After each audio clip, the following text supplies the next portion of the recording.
إن الحمد لله نحمده ونستعينه ونستغفره ونعوذ بالله من شرور أنفسنا وسيئات أعمالنا من يهده الله فلا مضل له ومن يضلل فلا هادي له أشهد أن لا إله إلا الله وأشهد أن محمدا عبده ورسوله اللهم صل وسلم وبارك على نبينا محمد وعلى آله وصحبه ومن اتبع بهداه إلى يوم القيامة وبعد.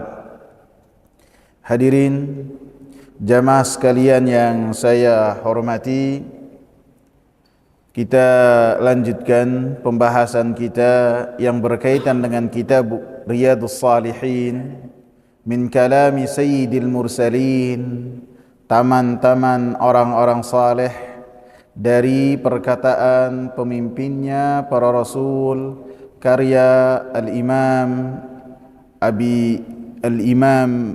Muhyiddin Abi Zakaria Yahya ibn Sharaf An-Nawawi rahimahullah. Kita masih di bab yang pertama di hadis nomor 10.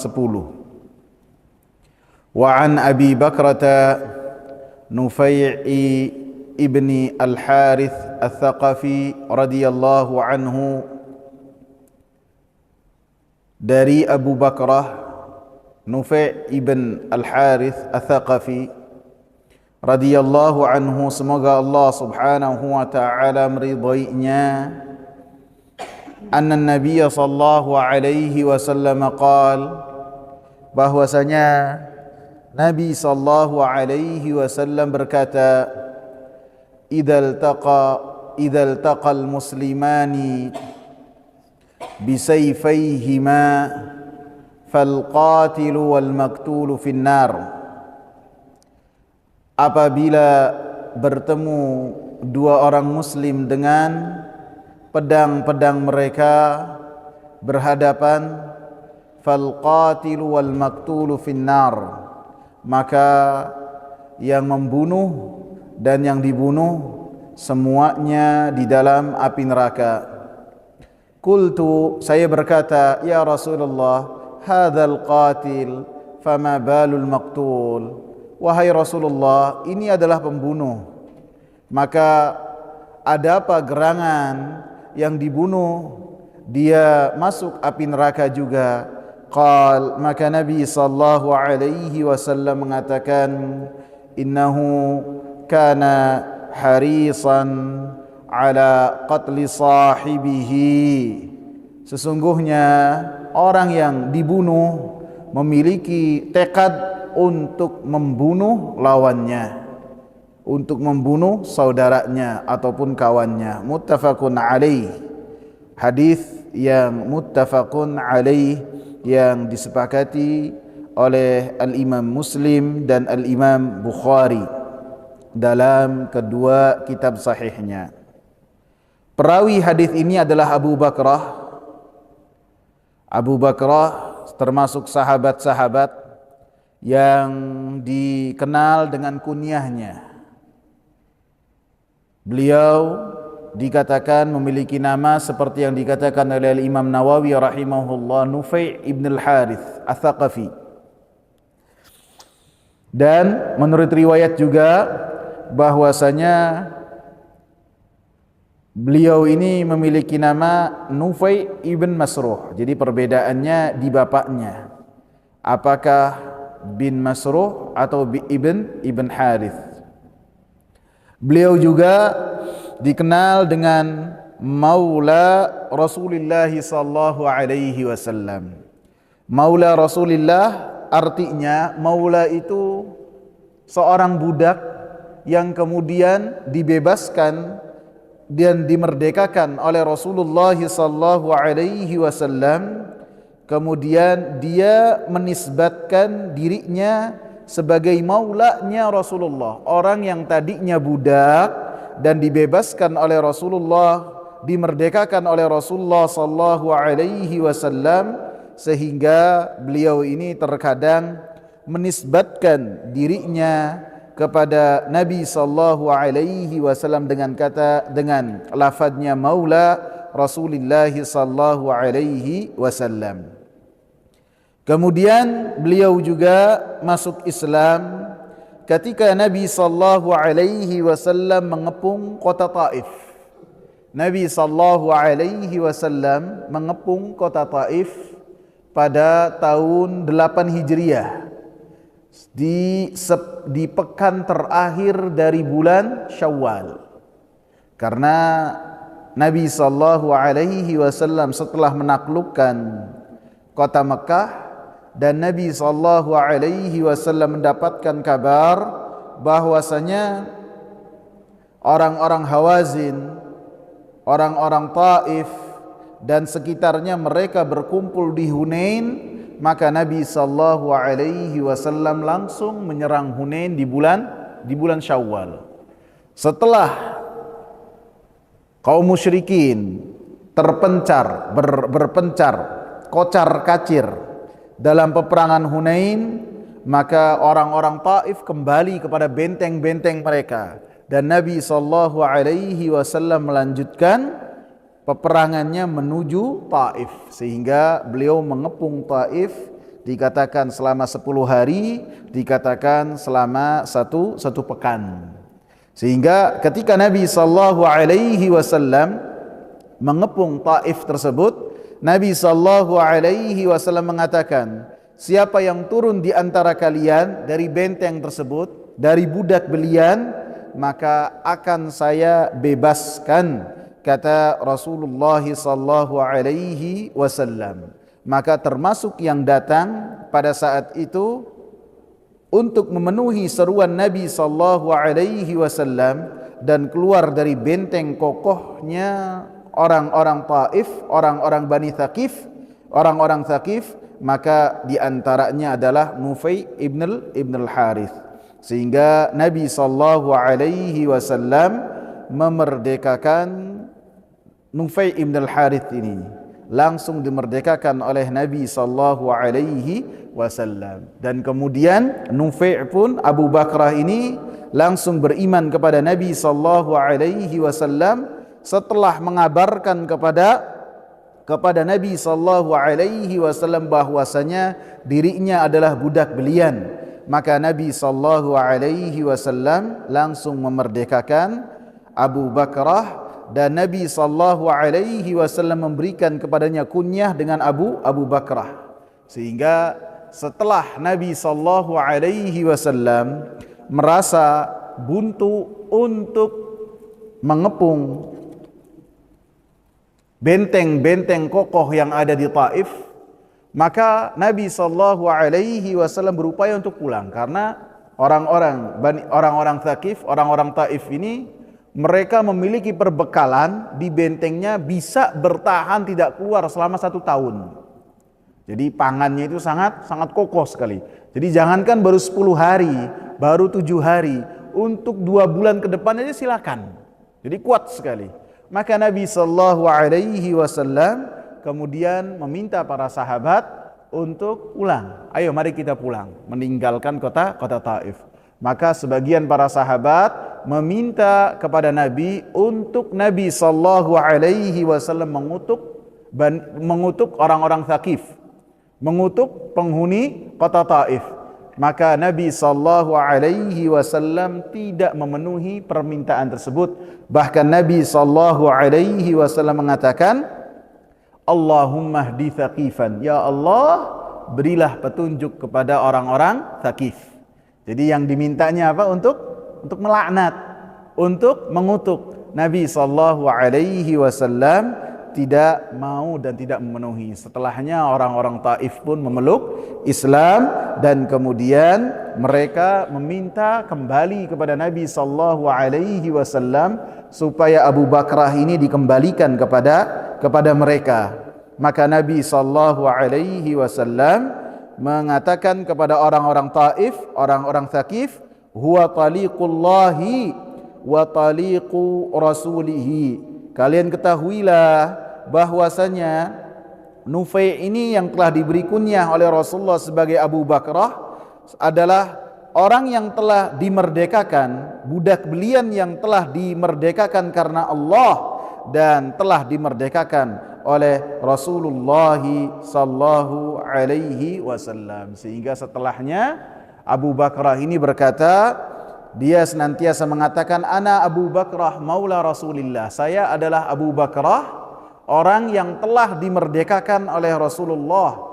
Fa in aban nasu illa an yansibuni fa ana Nufai ibnu Masruh. Dan jika manusia tidaklah berkenan kecuali untuk meminta nasabku, maka ketahuilah bahwasanya saya, kata Nufai ibn Masruh, saya adalah Nufai ibn Masruh, kata Abu Bakrah. Dan Rasulullah sallallahu alaihi wasallam mengikat persaudaraan antara Abu Bakrah dengan Abu Barzah al-Aslami, sehingga keduanya memiliki hubungan yang sangat erat sekali apabila mereka memiliki hubungan dengan hubungan keimanan, hubungan ukhuwah yang sangat kuat, lebih-lebih ukhuwahnya diikat lebih lagi oleh Rasulullah sallallahu alaihi wasallam. Sehingga para ulama mengatakan bahwasanya Abu Bakrah ini adalah seorang sahabat yang sahabatnya ini sangat saleh dan memiliki rasa takut yang besar kepada Allah Subhanahu wa taala dan dikategorikan sebagai sahabat-sahabat yang baik. Sehingga dengannya beliau memiliki ilmu dan senantiasa mendampingi Nabi sallallahu alaihi wasallam, sehingga beliau mendapatkan hadis dan meriwayatkan hadis, baik itu hadisnya beliau riwayatkan kepada sahabat ataupun kepada tabi'in, sebanyak 132 hadis. 132 hadis bersumber dari Abu Bakrah Ats-Tsaqafi ini. Dan beliau pun pernah tinggal di kota Basrah, sehingga anak-anaknya tumbuh besar di kota Basrah, sehingga dikatakan oleh Al-Hasan Al-Basri, lam yanzilil Basrata minas sahabati mimman sakanaha afdalu min Imran ibni Husainin wa Abi Bakrata radhiyallahu anhu.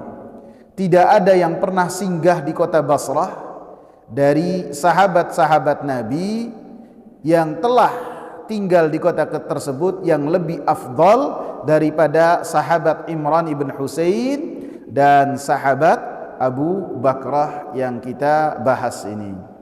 Dan Abu Bakrah ini meriwayatkan hadis ini, yang kandungan dari hadis ini untuk berhati-hati yang berkaitan dengan darah orang-orang yang beriman. Sehingga ketika terjadi perbedaan pendapat antara sahabat, baik itu di perang Jamal ataupun perang Siffin, perang Jamal antara Talhah, Aisyah, kemudian Zubair bin Al-Awwam dengan Ali radhiyallahu anhu. Kemudian adapun perang Siffin itu antara dua pasukan besar, Ali radhiyallahu anhu dan Muawiyah radhiyallahu anhu, dan mereka semua adalah murid-murid terpilih dari Nabi sallallahu alaihi wasallam, dan mereka semua ketika berperang bukan karena hawa nafsu, bukan karena keinginan dunia, tidak, akan tapi karena ijtihad, hasil dari penelitian yang telah mereka lakukan. Walaupun dalam perang Jamal ini terjadi peperangan karena provokator-provokator yang berkeliaran di antara dua pasukan, sehingga terjadi peperangan yang besar antara para sahabat. Sehingga Abu Bakrah ini, selain beliau mengamalkan hadis ini, memahami hadis ini, sehingga termasuk dari orang-orang yang tidak ikut dalam peperangan perang Jamal ataupun perang Siffin, tidak ikut di antara satu pun dari pasukan-pasukan tersebut, tidak mau mengikuti peperangan tersebut. Sehingga disebutkan dalam Sahih Bukhari, baik itu dalam nomor hadis 31 ataupun nomor hadis 6875 ataupun nomor hadis 7083 disebutkan tentang hadis ini ya, dan disebutkan juga sedikit dari sebab bagaimana Abu Bakrah ini meriwayatkan hadis ini. Disebutkan bahwasanya dari Hasan al-Basri dari Ahnaf ibn Qais. Ahnaf ibn Qais ini adalah orang Arab yang dikenal dengan hilm, dengan lembut, dengan tidak mudah marah. Jadi kalau orang yang paling dermawan di kalangan orang Arab, Hatim At-Tai. Di kalangan orang Arab yang paling dermawan adalah Hatim At-Tai. Kemudian di antara orang Arab yang paling lembut, paling mampu menahan amarahnya dan tidak mudah marah, ini adalah Ahnaf ibn Qais. Saya lupa namanya. Ahnaf ini julukan. Ahnaf ini artinya pincang, iya. Jadi dia kalau jalan apa namanya? Pincang. Dan dia ini adalah orang yang sangat dihormati di Yamamah. Sehingga Ahnaf ini termasuk orang yang bertemu dengan Nabi, dan ketika bertemu dengan Nabi bertatap muka tidak beriman. Akan tapi setelah pulang ke Najd, ke Yamamah, dan dia juga satu kabilah dengan Musailimah Al-Kadzab, dia beriman kepada Nabi sallallahu alaihi wasallam. Sehingga ketika beliau datang lagi ke kota Madinah, Nabi sallallahu alaihi wasallam telah wafat. Sehingga pernah suatu ketika Umar bin Khattab bertemu dengan Ahnaf ibn Qais. Begitu ngobrol sebentar, nanti tunggu. Kamu nggak boleh langsung pulang. Nggak boleh langsung pulang. Harus ada penataran khusus untuk engkau. Selama 1 tahun atau 2 tahun, dia langsung diberi penataran oleh Umar bin Khattab. Karena Umar memahami ini orang punya pengaruh luar biasa. Punya pengaruh. Sehingga apabila dia mengatakan satu perkataan, maka semua kaumnya itu nurut. Tidak ada yang membantah. Ahnaf ibn Qais luar biasa. Muawiyah saja radhiyallahu anhu, orang yang memiliki pasukan yang besar dan khilafah yang besar, begitu bertemu dengan Ahnaf ibn Qais langsung dia itu hormat. Sehingga Yazid putranya ini heran, kok lihat bapaknya sangat sungkan sekali kepada Ahnaf. Kata Muawiyah, wahai anakku, ini orang di belakangnya semua kaumnya ngikut dan manut kepada orang ini. Sehingga apabila dia itu marah, maka kaumnya akan marah bersamanya tanpa bertanya kenapa dia marah. Kenapa dia marah? Tidak. Sehingga Muawiyah hormat kepada Ahnaf ibn Qais. Termasuk ketika bertemu ketika diriwayatkan dalam Sahih Bukhari, Ahnaf ibn Qais dia bersama dengan kaumnya Bani Tamim dengan jumlah yang banyak. Maka kata Ahnaf ibn Qais, "Dhahabtu li ansura hadzal rajul." Saya pergi untuk menolong orang ini, yaitu Ali bin Abi Thalib dalam perang Jamal. Falakiyani Abu Bakrata, maka saya bertemu dengan Abu Bakrah, perawi hadis ini. Faqala aina turid, kemana engkau akan pergi? Qultu ansuru hadzal rajul, saya ingin menolong orang ini. Dalam lafaz lain, lafaz Muslim, ibnu ammi Rasulillah, saya ingin menolong sepupunya Rasulullah sallallahu alaihi wasallam. Maka kata Abu Bakrah, irji', kamu pulang. Jangankan engkau, kaummu pun yang ada di belakang kau harus pulang. Fa inni sami'tu Rasulullah sallallahu alaihi wasallam yaqul, maka sesungguhnya saya mendengar Rasulullah sallallahu alaihi wasallam berkata, idzal taqal muslimani bisayfayhima fal qatilu wal maqtulu finnar. Saya mendengar Rasulullah berkata, apabila dua orang muslim bertemu dan beradu dengan pedang-pedangnya, maka yang dibunuh dan yang membunuh dua-duanya masuk ke dalam api neraka. Sehingga hadis ini pun menunjukkan pemahaman dari Abu Bakrah bahwasanya dia tidak ikut perang karena memahami hadis ini. Dan dia pun memberikan saran kepada Ahnaf untuk tidak ikut dalam peperangan Siffin. Maaf, dalam perang Jamal. Dalam perang Jamal Ahnaf tidak ikut. Akan tapi dalam perang Siffin akhirnya Ahnaf pun memiliki pendapat yang berbeda untuk ikut bersama dengan Ali ibn Abi Thalib. Kemudian disebutkan bahwasanya beliau wafat di kota Basrah dan beliau pun berwasiat supaya yang menyalati beliau adalah saudara yang telah disaudarakan oleh Rasulullah sallallahu alaihi wasallam, yaitu Abu Barzah Al-Aslami, sehingga beliau wafat di kota Basrah pada tahun 51 Hijriah. Dikatakan dalam riwayat yang lain bahwasanya beliau wafat pada tahun 52 Hijriah, di antara dua tahun ini, antara 51 dan 52. Hadirin yang saya muliakan, bahwasanya dalam hadis ini disebutkan tentang bahwasanya dua orang yang beriman apabila berhadapan dan satu dengan yang lainnya memiliki senjata dan berupaya untuk membunuh yang lainnya, maka dua-duanya masuk neraka. Disebutkan sebagai pedang ini hanya sebagai contoh saja. Pada zaman dahulu bisa pedang, bisa tombak, bisa juga panah, satu dengan yang lainnya memegang senjata. Ataupun sekarang bisa juga pistol, bisa juga senapan, bisa juga golok, bisa juga celurit, yang menunjukkan bahwasanya satu dengan yang lainnya berupaya untuk membunuh yang lainnya.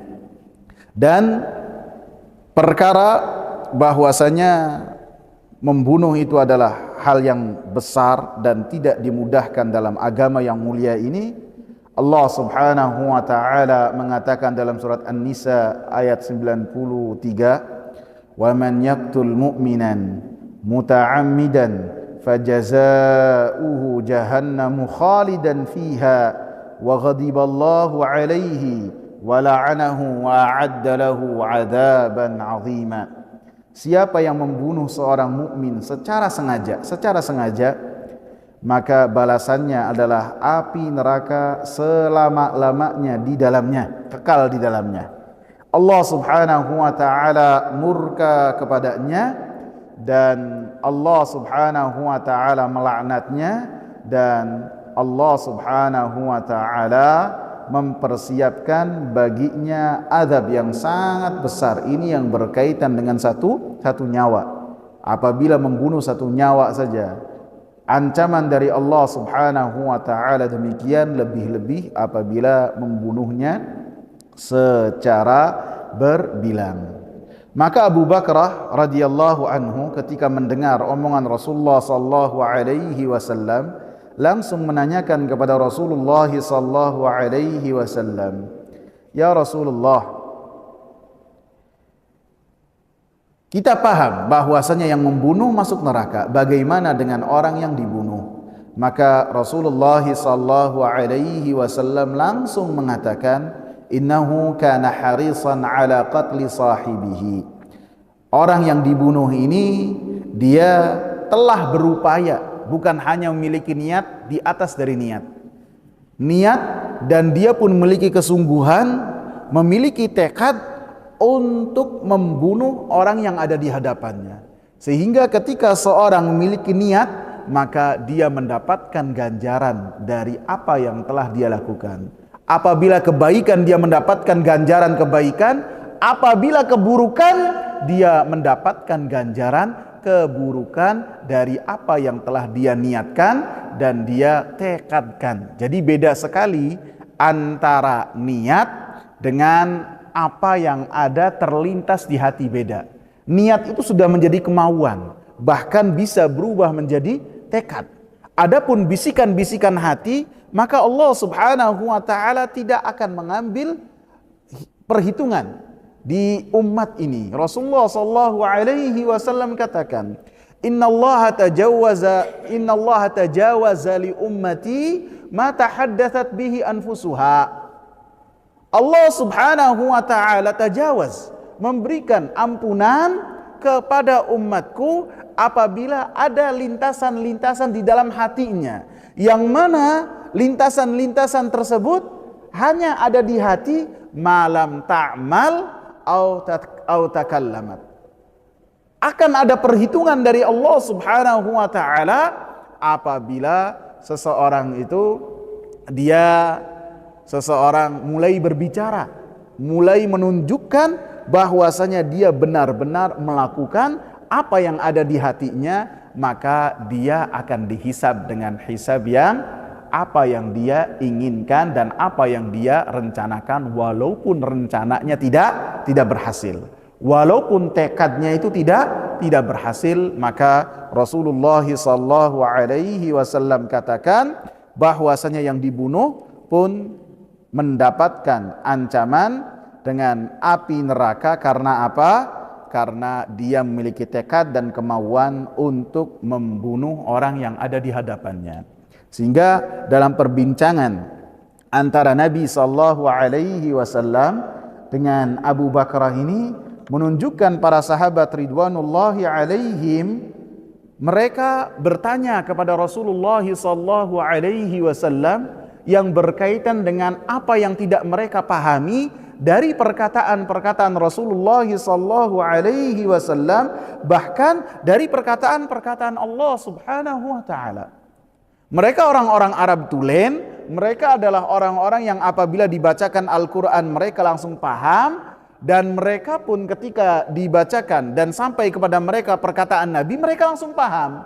Akan tetapi ada detail-detail permasalahan yang mereka tidak memahaminya, maka mereka tidak diam. Akan tapi mereka bertanya kepada Rasulullah sallallahu alaihi wasallam seperti yang telah dicontohkan oleh Abu Bakrah.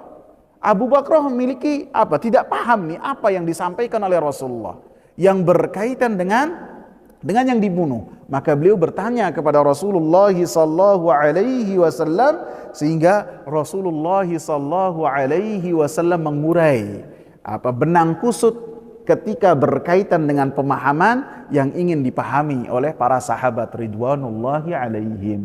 Sehingga para sahabat ridwanullahi alaihim bertanya, dan pertanyaan-pertanyaan mereka itu kalau menurut kita itu bukan pertanyaan yang ngaeng-ngaeng.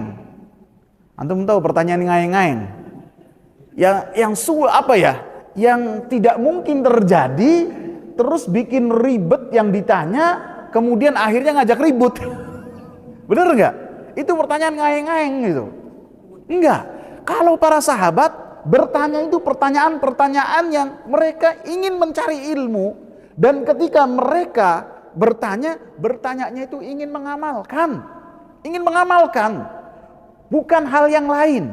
Sehingga pertanyaan-pertanyaan para sahabat dipuji dan dicantumkan oleh Allah Subhanahu wa taala dalam Al-Qur'an. Sehingga banyak yas'alunaka dalam Al-Qur'an, mereka bertanya kepadamu wahai Muhammad.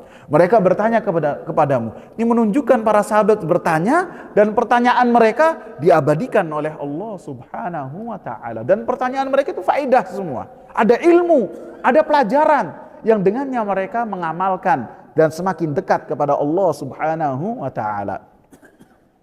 Ketika Rasulullah sallallahu alaihi wasallam menyebutkan akan turunnya Dajjal, bukan turun ya, keluar.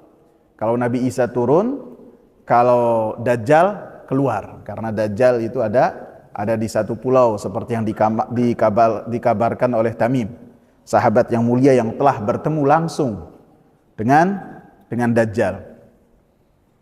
Rasulullah menyebutkan bahwasanya Dajjal itu akan tinggal untuk melakukan kerusakan di muka bumi ketika keluar selama 40 hari saja. 40 hari. Yang satu harinya seperti satu tahun. Kemudian hari yang kedua seperti satu bulan. Hari yang ketiga seperti 1 pekan. Hari yang keempat sampai sisanya, sampai hari ke-40 itu seperti hari-hari biasa. Nih, antum perhatikan pertanyaan para sahabat. Maka para sahabat ridwanullahi alaihim langsung bertanya kepada Rasulullah sallallahu alaihi wasallam yang berkaitan dengan salat. Hal takfina fihi salatu yaumin wahid? Apakah ketika kita bertemu dengan Dajjal ini di hari yang seperti setahun itu, apakah kita cukup salatnya seperti satu hari yang selama 24 jam? Ini pertanyaan. Pertanyaan yang apa? Apabila Rasulullah jawab, jawabannya itu akan berbuah amalan. Tidak yang mereka tanyakan, ya Rasulullah nanti makannya ini berapa kali? Enggak. Rasulullah nanti sarapannya itu berapa lama? Tidak. Hal itu tidak ada di benak para sahabat. Karena apa? Mereka ketika bertanya untuk mengetahui, dan ketika mengetahui mereka amalkan. Dan semuanya berkaitan dengan amalan. Tidak dengan hal yang lainnya. Maka Rasulullah sallallahu alaihi wasallam katakan, la walakin uqduru lahu qadrah. Enggak dalam satu hari yang semisal setahun itu, seperti setahun itu kalian sholat seperti 5 waktu yang seperti biasa kalian sholat. Tidak. Kalian harus bisa menghitung bahwasanya dalam satu hari yang seperti satu tahun itu kalian hitung dan kalian terka, kalian kira-kira.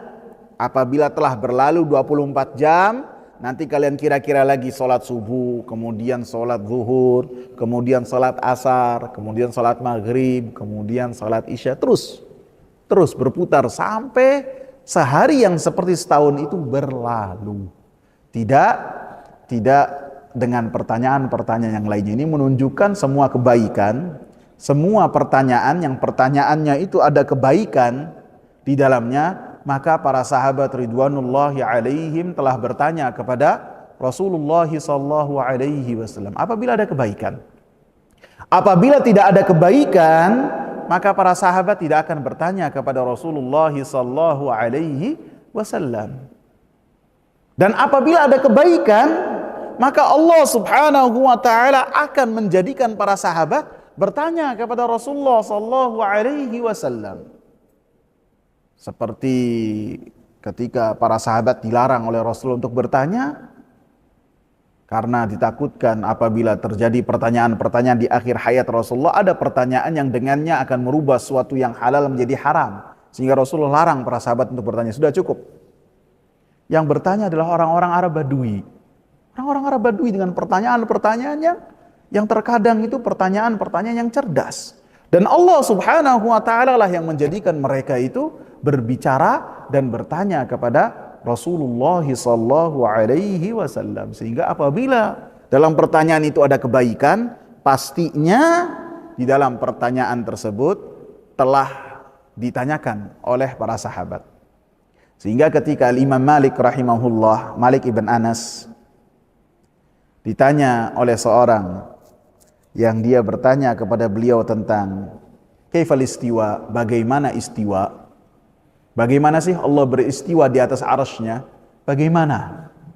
Maka beliau langsung menundukkan kepalanya dan beliau langsung berkeringat di musim dingin.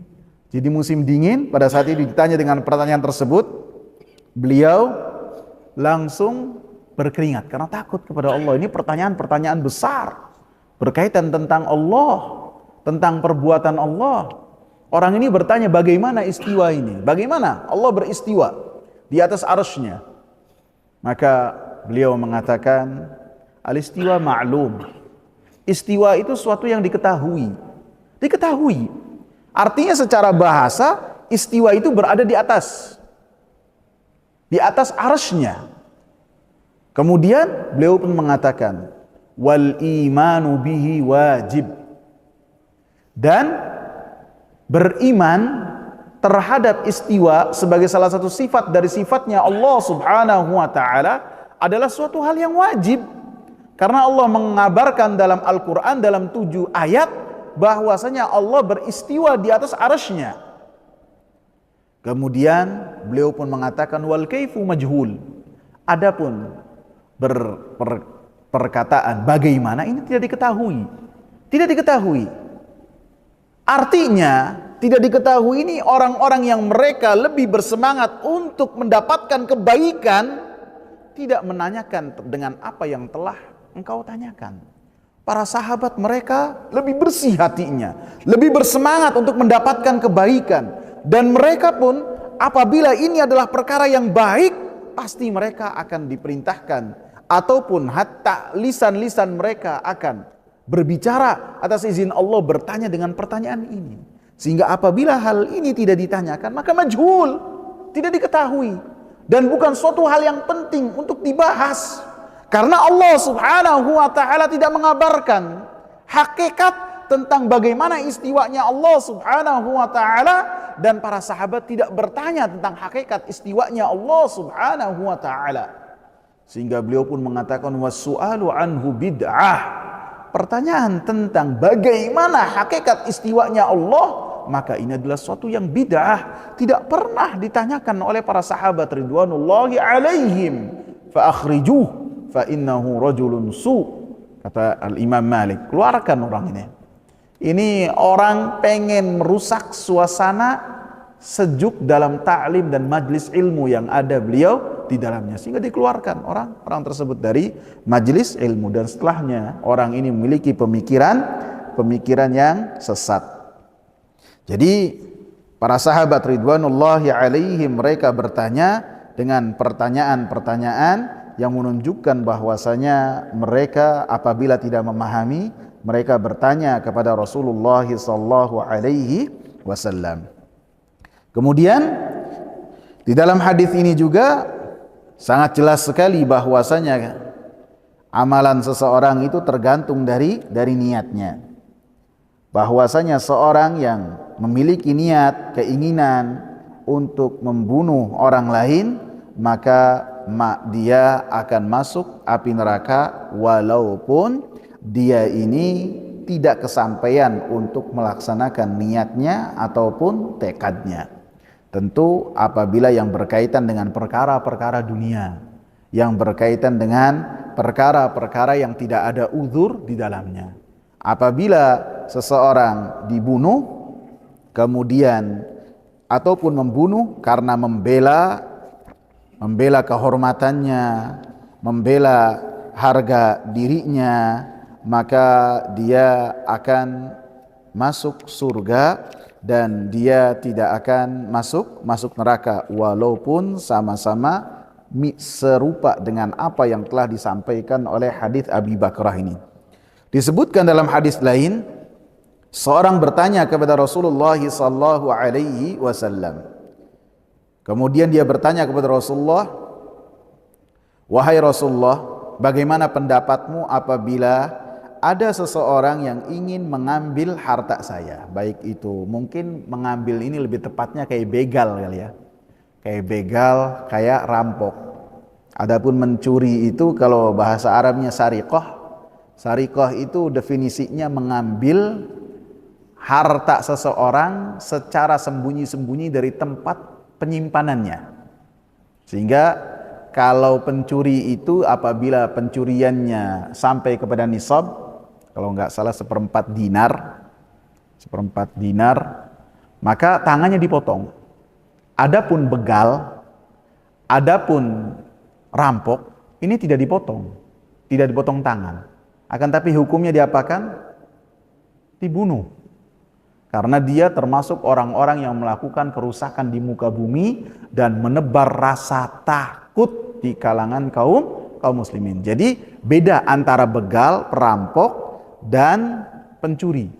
Pencuri itu orang-orang yang melakukan pencurian secara diam-diam dan sembunyi-sembunyi. Sehingga termasuk dari apa yang telah Allah Subhanahu wa taala dalam surat Al-Maidah ayat yang ke-33. Innama jazaa'ul ladzina yuharibuna Allah wa rasulahu wa yas'auna fil ardi fasadan an yuqattalu aw yusallabu aw tuqatta'a aydihim wa arjuluhum min khilafin aw yunfaw minal ard. Sesungguhnya balasan orang-orang yang memerangi Allah dan Rasulnya dan melakukan kerusakan di muka bumi dengan kerusakan-kerusakan, di antaranya begal, bisa juga geng-geng motor yang menebar rasa takut, membunuh dengan semau mereka. An yuqattalu, untuk mereka dibunuh, untuk mereka disalib ataupun dipotong tangan dan kaki mereka secara berlawanan, ataupun diasingkan di muka bumi. Dzalika lahum khizyun fid dunya wa lahum fil akhirati adzabun azim.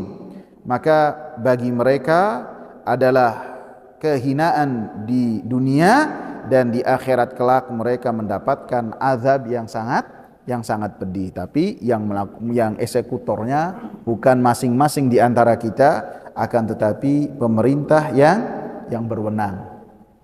Tidak boleh kita bahas tentang rajam, bahwasanya rajam itu orang yang melakukan perzinaan sedangkan dia dalam keadaan telah menikah.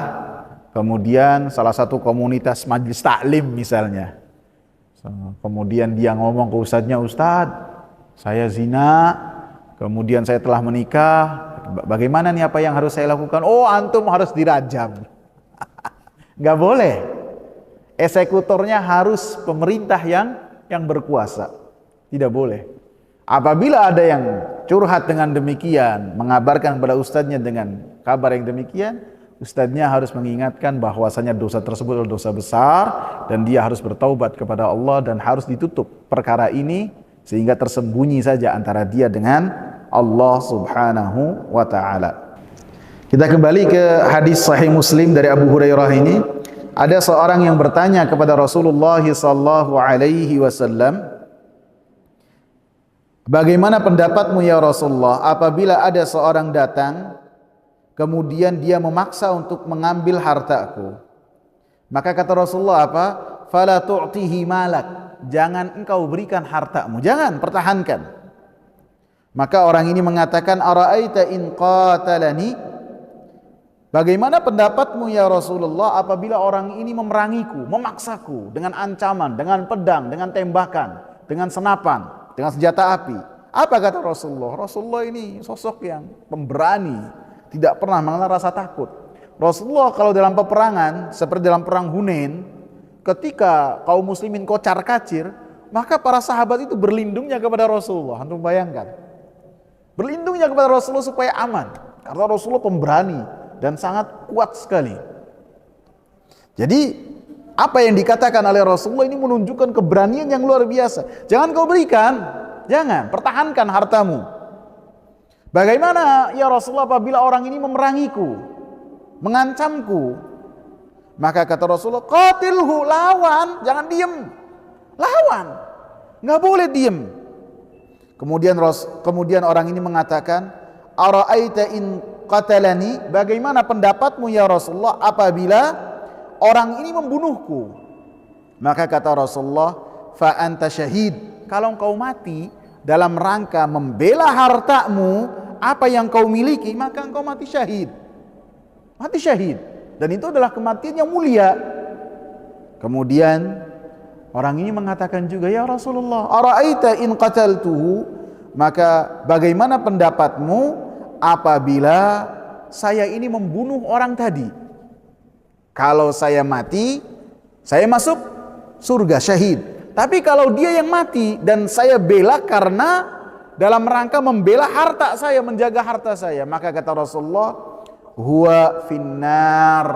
Maka orang yang dibunuh tersebut di dalam api neraka. Ini menunjukkan pengecualian yang apabila pengecualian tersebut dikarenakan dalam rangka membela seseorang, apabila seseorang membela hartanya bukan karena perkara-perkara dunia, bukan karena dia itu ingin memaksa kehendaknya, bukan, akan tapi dalam rangka membela harga dirinya, membela kehormatannya, membela apa yang dia punya, maka ketika seorang mempertahankan kemudian dia membunuh orang lain, maka tidak mengapa, karena Rasulullah sallallahu alaihi wasallam yang telah memerintahkan, "Qatilhu," lawan dia.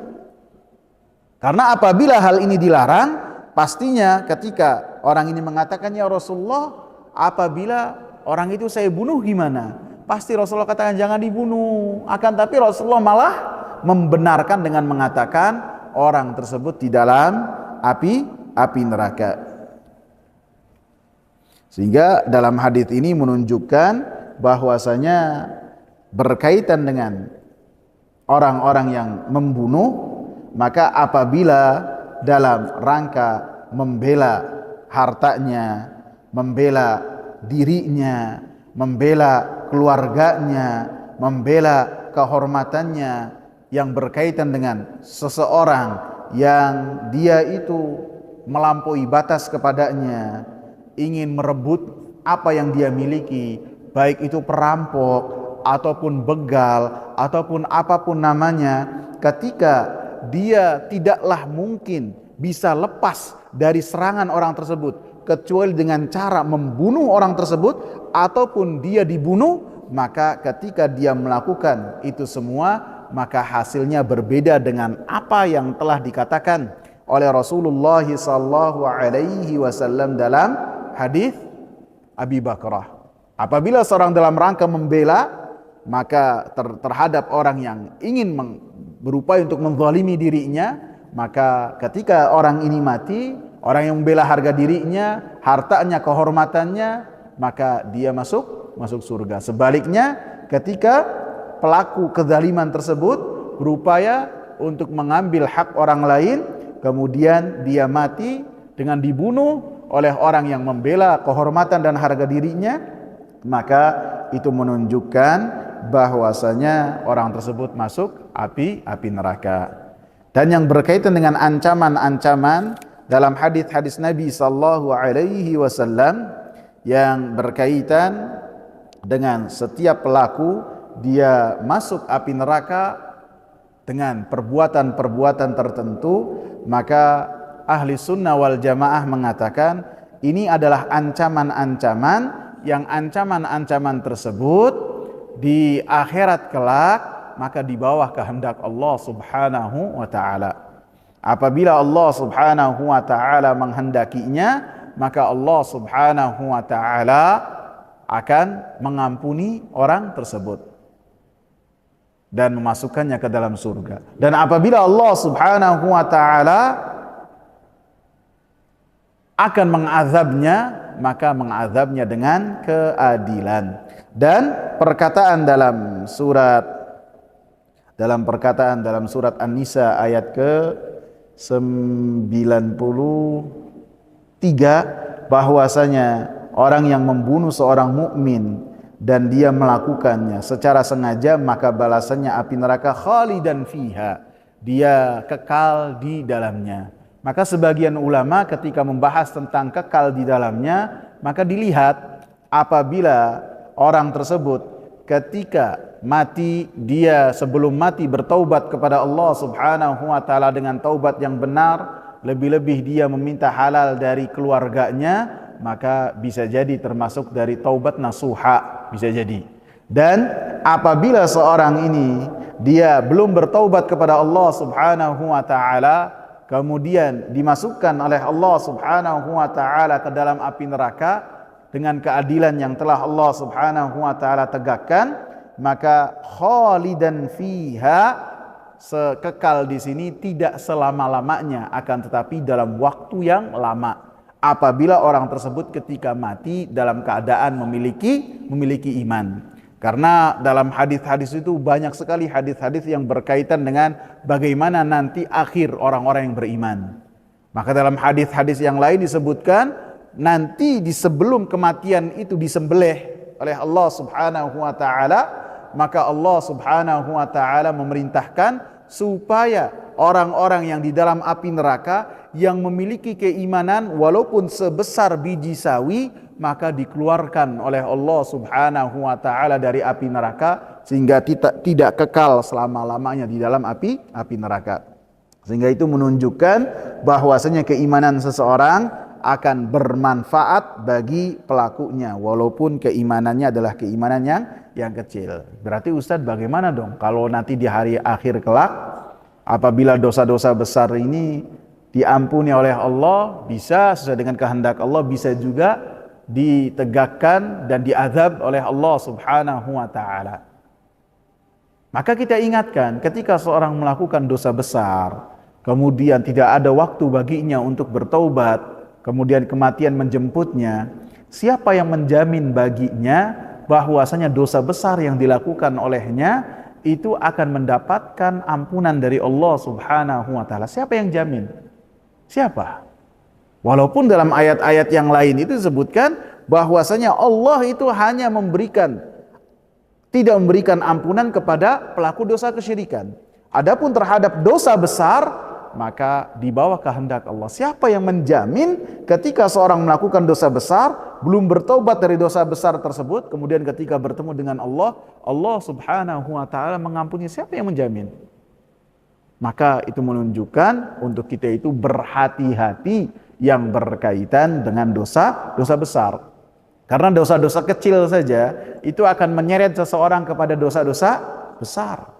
Dan dosa-dosa besar itu adalah utusan dari kekufuran yang akan mengantarkan seorang kepada kekufuran kepada Allah subhanahu wa ta'ala. Karena dosa-dosa besar itu menjadikan seorang lebih dekat lagi dengan pintu kekufuran kepada Allah subhanahu wa ta'ala. Silakan kalau ada yang ditanyakan. Ya, silakan.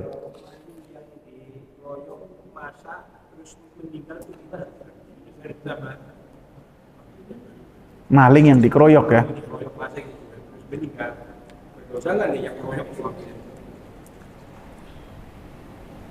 Iya. Karena nggak tahu tuh Pak. Nanti saya tanyakan ya.